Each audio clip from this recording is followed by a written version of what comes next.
नमस्कार मंडळी, आज आपण बनवतोय शरीराला थंडावा देणारी कैरीची चटणी। चव आहे भारी।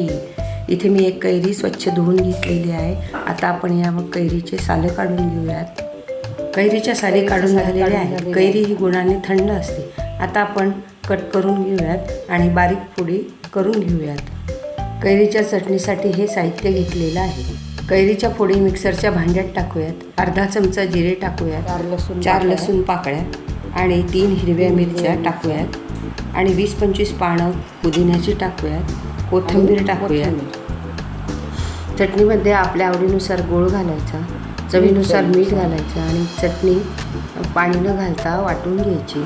चटणी आपली छान मिक्सरमध्ये बारीक वाटून झालेली आहे। आता आपण चटणी काढून घेऊन तेल, जिरं, मोहरी, हिंग आणि 2 लाल मिरच्याची फोडणी घालूया। चटणीची रेसिपी आवडली असेल तर प्लीज लाईक करा।